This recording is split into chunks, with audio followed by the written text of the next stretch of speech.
میرا رضا میرا رضا میرا رضا میرا رضا ہے، وہ رضا میرا رضا میرا۔ مسلمانوں ہم نے سب کی قدر کی، وما قدر اللہ حق قدری، ہم نے اپنے اللہ کی قدر نہیں کی۔ سوچو تو صحیح، جو اللہ وحدہ لا شریک ہے اس کی قدر نہیں کی۔ جانتے ہو ہمارا اللہ ہم سے کروڑوں ماؤں سے زیادہ پیار کرتا ہے۔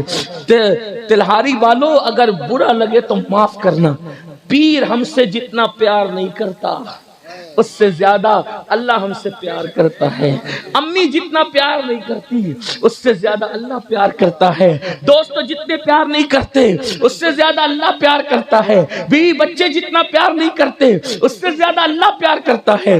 اور سب کے پیار میں مکاری ہو سکتی ہے، مفاد پرستی ہو سکتی ہے، اس کے پیار میں کوئی مکاری نہیں ہے، کوئی مفاد پرستی نہیں ہے۔ وہ اللہ ہے، وہ وحدہ لا شریک ہے۔ اور آپ جانتے ہیں میرے اور تمہارے نبی نے فرمایا، دل کے کانوں سے سننا، اپنے مسائل کا حل اپنے گھر میں ہے میرے بھائی، اپنے گھر میں، دھرنوں میں نہیں ہے، کسی پارٹی کے ہارنے جیتنے میں نہیں ہے، سیاسی لیڈروں کے دروازوں پہ نہیں ہے۔ اپنے مسئلے کا حل ہمارا مذہب دے چکا۔ آمنہ کے لال نے 1450 سال پہلے ہمارے مسائل کا حل بتا دیا۔ اللہ کے رسول صلی اللہ علیہ وسلم فرماتے ہیں جب رات کا آخری حصہ آتا ہے، آخری حصہ، تو اللہ پہلے آسمان پہ تجلی کرتا ہے جیسا کہ اس کی شان ہے۔ دھیان سے سننا، پہلے آسمان پہ نزول اجلال فرماتا ہے جیسا کہ اس کی شان ہے، وہ آنے جانے سے پاک ہے، لیکن وہ تجلی کرتا ہے پہلے آسمان پر اپنی شان کے مطابق اور اپنے بندوں کو آواز لگاتا ہے کوئی میرا بندہ جو مجھ سے مغفرت طلب کرے تاکہ میں اس کے گناہوں کو معاف کر دوں؟ ہے کوئی میرا بندہ جو مجھ سے روزی مانگے تاکہ میں اس کو روزی عطا کروں؟ ہے کوئی میرا بندہ جو مجھ سے اولاد مانگے تاکہ میں اس کو اولاد عطا کروں؟ ہے کوئی میرا بندہ جو میری بارگاہ میں گڑ گڑائے تاکہ میں اس کے مسائل کو حل کروں؟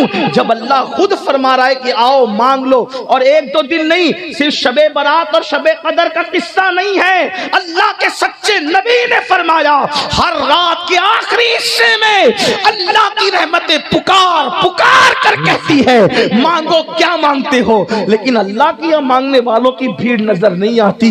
یہی سب سے بڑا ہمارا مسئلہ ہے۔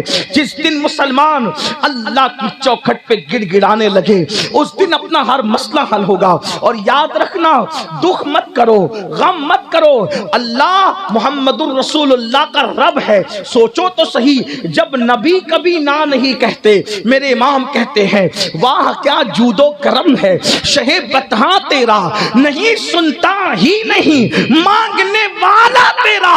جب نبی کسی کو نہ نہیں کہتے تو ان کا بنانے والا خدا ہمیں محروم کیسے فرمائے گا، جبکہ وہ خود کہہ رہے مانگ لو کیا مانگتے ہو۔ لیکن افسوس ہے ہم تو گناہوں میں اتنا ڈوب گئے، بدکاریوں میں اتنا ڈوب گئے، ہم آتے ہی نہیں خدا کی بارگاہ میں، ہم آتے ہی نہیں اس کی چوکھٹ پر، ہم گڑ گڑانے کے لیے تیار نہیں۔ سب کے پاس گڑ گڑانا چاہتے ہیں، رب کی بارگاہ میں گڑ گڑانا نہیں چاہتے۔ آؤ، امام حسن کا ذکر ہو رہا تھا، وہ حسن مجتبی سید الاسقیاء، راکب دوش عزت پہ لاکھوں سلام۔ امام حسن بصری کہتے ہیں یہ واقعہ امام حسین سے بھی منسوب ہے اور امام حسن سے بھی منسوب۔ حضرت حسن بصری کہتے ہیں میں حج پہ گیا تو میں نے کیا دیکھا کہ کوئی بندہ زمین پہ سر رکھ کر ایسے چپکا ہوا ہے، جیسے گیلا کپڑا زمین پہ رکھو تو وہ چپک جاتا ہے، ایسے کوئی چپکا ہوا ہے اور خوب رو رہا ہے، اللہ کی بارگاہ میں گڑ گڑا رہا ہے، رو رہا ہے، گڑ گڑا رہا ہے، آہو بکا کر رہا ہے۔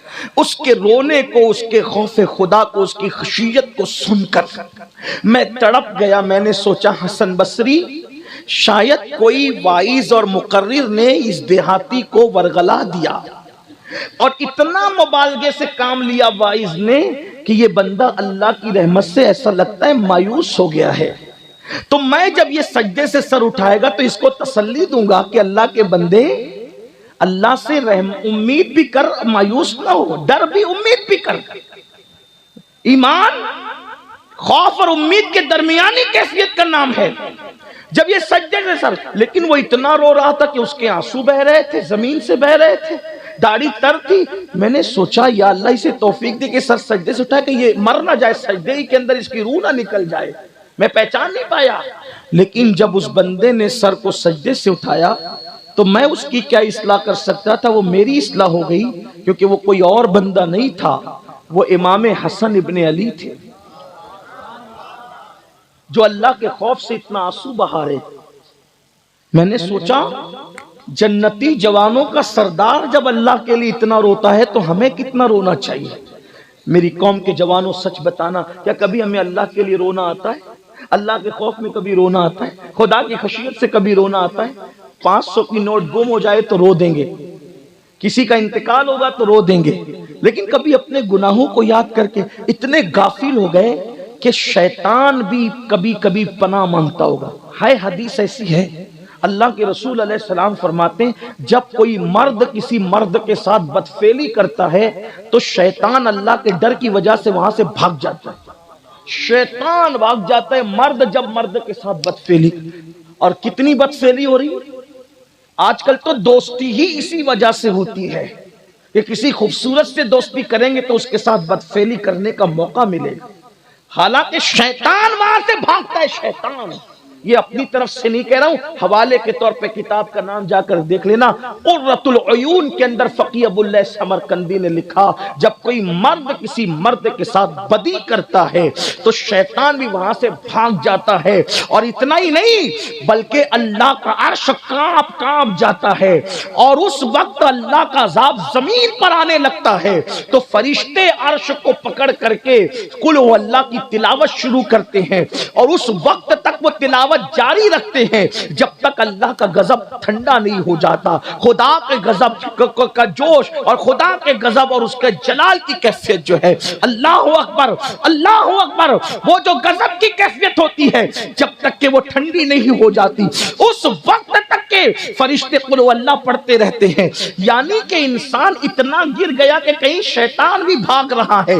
یہ بھی تو روایت ہے جب کوئی فجر چھوڑ دے، پھر کوئی ظہر چھوڑ دے، کوئی عصر چھوڑ دے، مغرب چھوڑ دے، عشاء 5 وقت چھوڑ دے، وہ شیطان اس کے پاس سے بھاگ جاتا ہے اور کہتا ہے کہ میں نے تو ایک سجدہ نہیں کیا، میرا یہ انجام ہوا، تو 5 وقت نہیں کر رہا ہے، تیرا کیا انجام ہوگا؟ مسلمانوں یہ ہنسنے کی بات نہیں، یعنی شیطان بھی جو ہے کسی مقام پر ہم سے بھاگ رہا ہے۔ مسلمانوں کیا بن گئے، کیا ہو گئے، اور نام کتنے بڑوں کا لیتے ہیں، غوث پاک کے غلام، غریب نواز کے غلام، مدار پاک کے غلام، مخدوم سمنا کے غلام، شاہ برکت اللہ کے غلام، دعوت الصغرا کے غلام۔ میں نے کہا پہلے اللہ کے تو بنو، پھر سب کے بن جاؤ گے۔ اللہ کے بندے نہیں بنتے، اللہ کے بندے نہیں بنتے۔ کہا کہ یہ کیا بات کی آپ نے؟ میں نے کہا بات یہ ہے اگر پیر کوئی تحفہ دے دے، یہ میرا رومال لے جا، کباٹ میں رکھے گا، خوشبو لگائے گا، سر پہ رکھے گا، اور بچوں کو وصیت کرے گا مروں تو میرے کفن میں رکھنا۔